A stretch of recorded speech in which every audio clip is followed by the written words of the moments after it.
be talking about trauma bonding. And if you have been in a dysfunctional, up and down roller coaster type relationship, especially if you've been in a relationship with somebody that has very high narcissistic traits, or somebody who actually has narcissistic personality disorder, then you know what I'm talking about.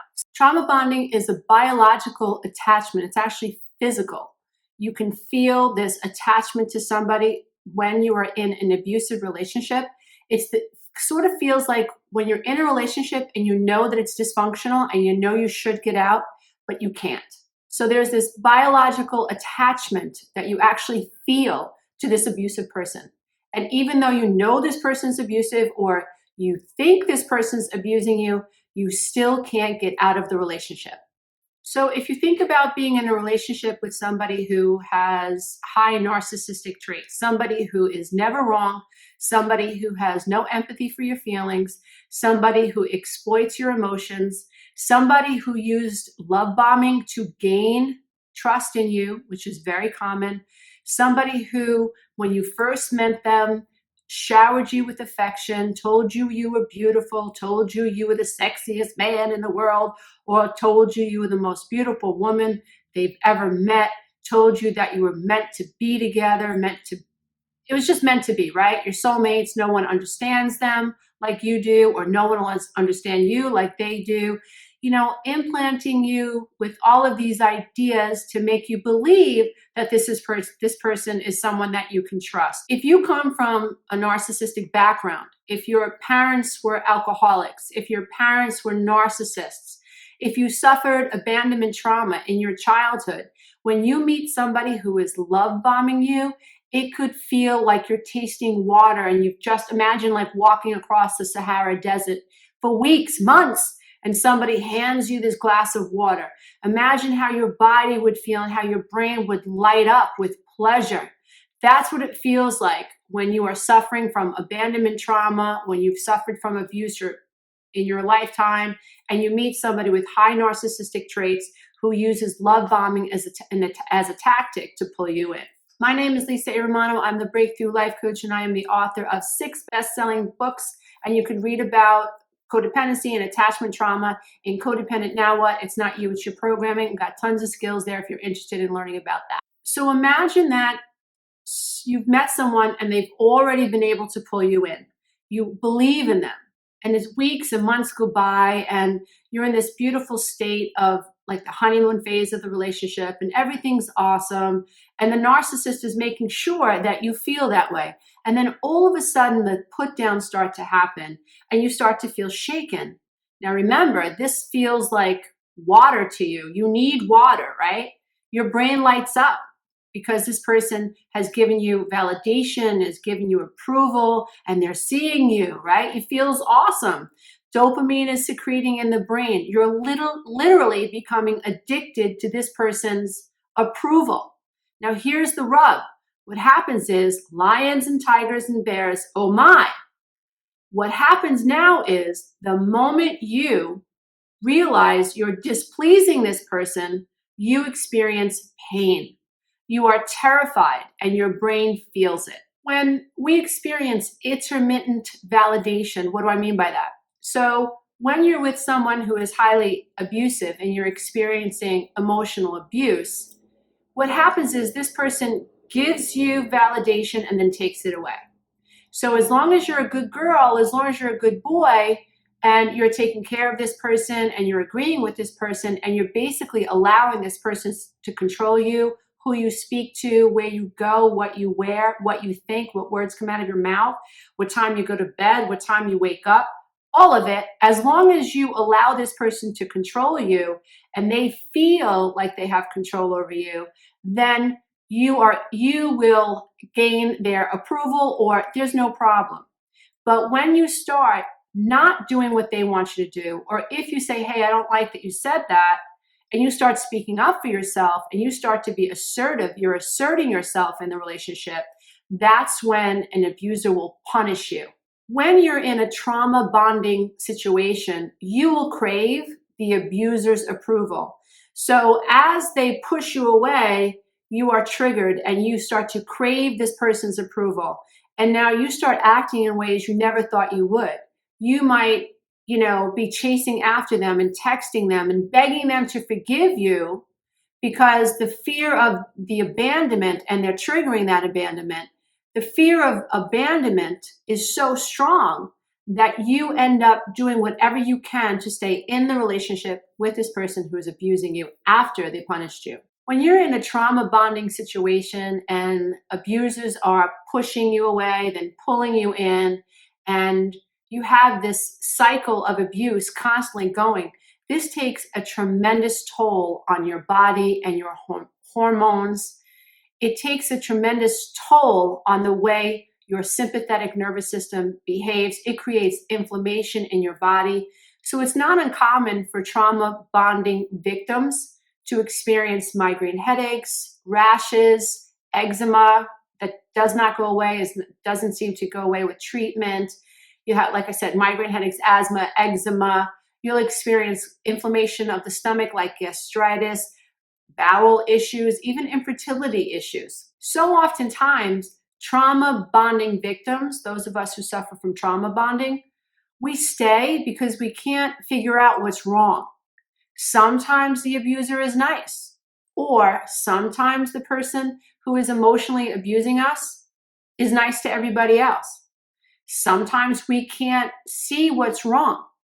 And because there's trauma bonding involved and below the veil of consciousness, we are suffering from abandonment trauma and the fear of abandonment. When we are triggered by the push away of this person, the emotional abuser, we're triggered and our mind just defaults to, how can I get this approval back? How can I get this approval back?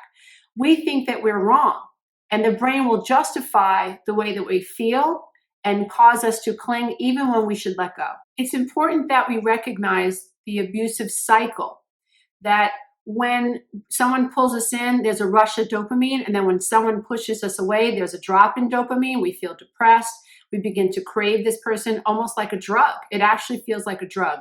If you've ever experienced love addiction, if you've ever loved someone and you're codependent, I know this was my situation. I didn't know that I was I didn't know I was codependent. I didn't even know what codependency was.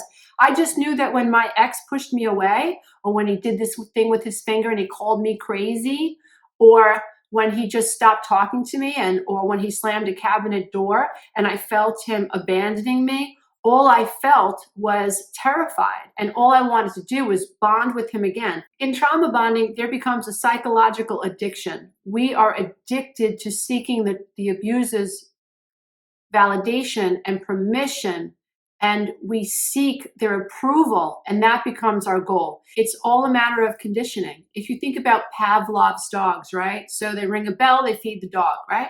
So now you ring the bell, you don't feed the dog's salivary glands are still secreting saliva in anticipation of the treat, right? So we are conditioned to think that the treat or the pleasure is this abuser's approval. And when they pull away from us, we're triggered.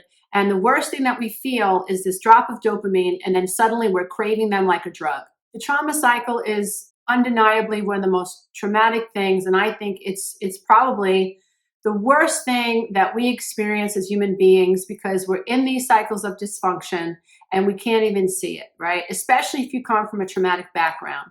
So the trauma cycle or the abusive cycle is, first there is the tension phase where you're walking around eggshells and you're holding your breath all day long, and you're hoping that your partner is okay, or you're hoping that your narcissistic boss isn't going to bite your head off, or your mother isn't going to bite your head off, or your dad, or your narcissistic sibling. There's someone in your experience that you have identified as having control over you, although you might not know that consciously, but you're acting that way emotionally and physically. Then there's the blow up, where there's some type of a conflict between you and this person who's trying to control you, and you are now free falling into the fear of abandonment. The third step is the makeup phase, where you have either acquiesced, or maybe even the person who's abusing you realizes that they may have pushed you too far, and they start bringing you flowers, they come back, they're trying to get you back into the cycle. But generally after the tension phase, after the blow up phase, there is this makeup phase inside the abusive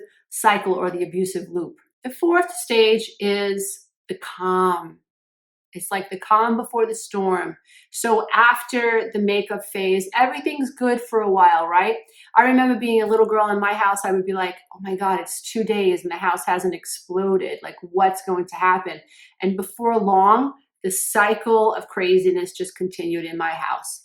And so it's very important that if you think that you're experiencing a trauma bond, that you take a giant step back and you ask yourself, am I full of anxiety? Do my relationships, or is the relationship that I am, is it a roller coaster type experience? Do I feel like my life is consumed with thinking that I have to seek this person's approval?